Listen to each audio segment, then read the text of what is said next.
Teddy Minahasa menjalani sidang nota pembelaan setelah dituntut pidana mati oleh jaksa penuntut umum. Jenderal Bintang 2 tersebut membantah berbagai fakta persidangan serta mengaku ada rekayasa dan konspirasi dalam kasus yang menjerat dirinya. Seperti apa nota pembelaan Teddy Minahasa di muka persidangan? Berikut ulasan jurnalis Kompas TV Taufik Riyadi. Dalam proses hukum yang saya alami ini, terjadi banyak sekali kejanggalan dan unprocedural yang dilakukan sejak proses penyidikan dan penuntutan dengan memanfaatkan para terdakwa lainnya yang mengarah kepada sebuah konspirasi dan rekayasa untuk membunuh karakter saya, menghentikan karir saya, dan menghancurkan hidup serta masa depan saya yang tentunya berdampak terhadap keluarga besar saya. Bahkan akhirnya bertujuan untuk membinasakan saya.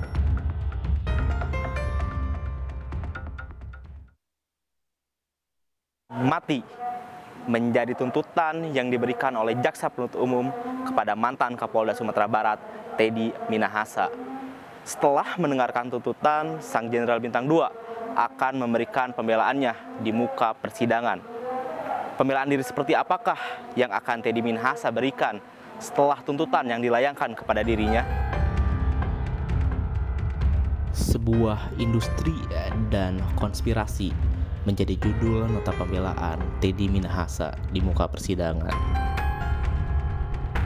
Mantan Kapolda Sumatera Barat tersebut mengaku adanya dugaan skenario untuk menjatuhkan dirinya sebagai tersangka dalam kasus peredaran narkoba. Teddy merasakan ada banyak kejanggalan selama berlangsungnya proses hukum dari mulai penyidikan hingga penuntutan. Jenderal Bintang 2 tersebut mempertanyakan keterlibatan dirinya dan tidak mengetahui dari mana asal sabu tersebut. Bahkan ia mengaku tidak pernah melihatnya.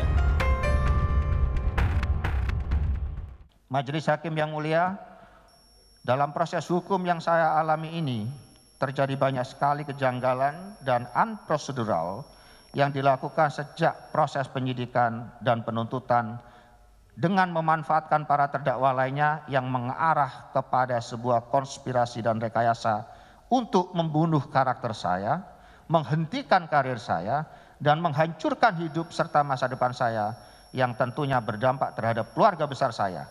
Bahkan akhirnya bertujuan untuk membinasakan saya.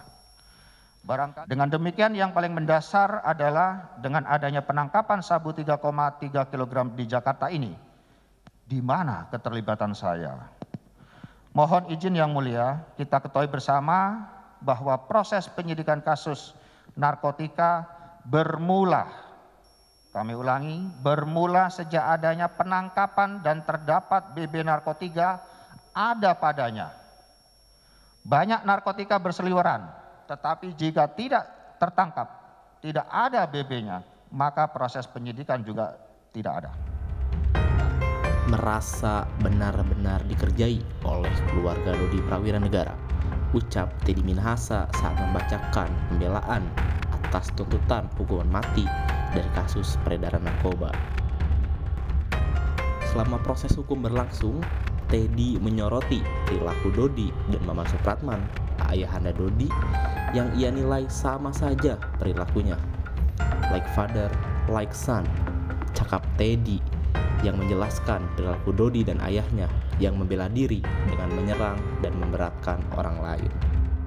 Surat terbuka Maman Supratman juga dapat dimaknai bahwa Maman Supratman meragukan independensi Majelis Hakim yang mulia dalam mengadili perkara ini. Sehingga Maman Supratman perlu mengirim surat terbuka untuk mohon perlindungan hukum kepada pimpinan tertinggi lembaga eksekutif dan yudikatif. Like father, like son, antara anak dan orang tua sama saja perilakunya, yaitu membela diri tetapi dengan menyerang dan memberatkan pihak lain.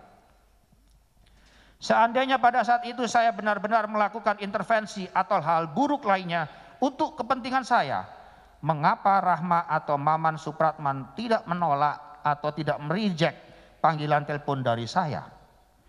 Bahkan Maman Supratman merekomendasikan agar saya menghubungi Rahma Dan mengapa pula Rahma masih mengangkat telepon saya jika itu untuk tujuan intervensi? Justru saya telepon Rahma adalah menindaklanjuti permintaan tolong Rahma untuk suaminya yaitu Dodi. Karena Rahma selalu mengeluh kepada istri saya, kok Mas Dodi kena pasal berlapis? Saya merasa benar-benar dikerjai oleh keluarga Dodi Prawinegara ini yang mulia.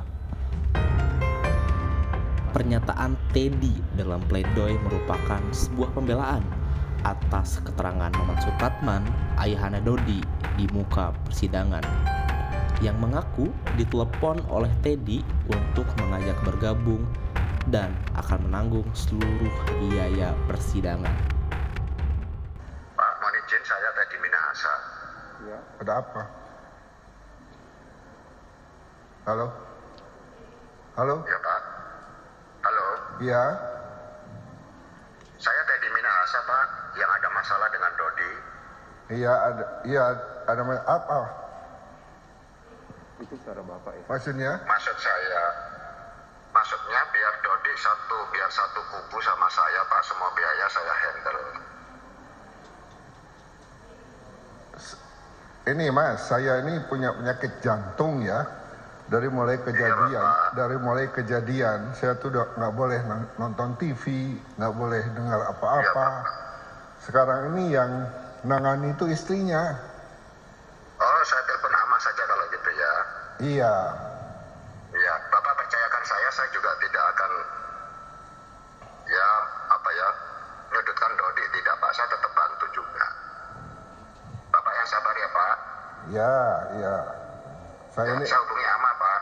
Ya. Sebelumnya, mantan Kapolda Sumatera Barat, Teddy Minahasa, telah menjalani sidang tuntutan dan dituntut hukuman mati oleh Jaksa Penuntut Umum. Jaksa Penuntut Umum meyakini Teddy bersalah dalam kasus peredaran narkoba yang menukar barang putih sabu dengan tawas seberat 5 kg. Menyatakan terdakwa Teddy Minahasa Putra bin Haji Abu Bakar telah terbukti secara sah dan meyakinkan bersalah melakukan tindak pidana turut serta melakukan secara tanpa hak atau melawan hukum, menawarkan untuk dijual, menjual, menjadi perantara dalam jual beli, menukar dan menyerahkan narkotika golongan 1 bukan tanaman yang beratnya lebih dari 5 gram. 2. Menjatuhkan terhadap terdakwa Teddy Minahasa Putra bin Haji Abu Bakar dengan pidana mati. Dengan perintah terdakwa tetap ditahan. Pembelaan sudah dibacakan. Proses persidangan sudah mendekati ujungnya. Kini giliran jaksa yang akan menanggapi pembelaan Sang Jenderal Bintang 2. Mampukah kata-kata Teddy Minahasa meyakinkan Majelis Hakim untuk menentukan putusan di akhir persidangan? Taufik Riyadi, Subandi, Kompas TV, Jakarta.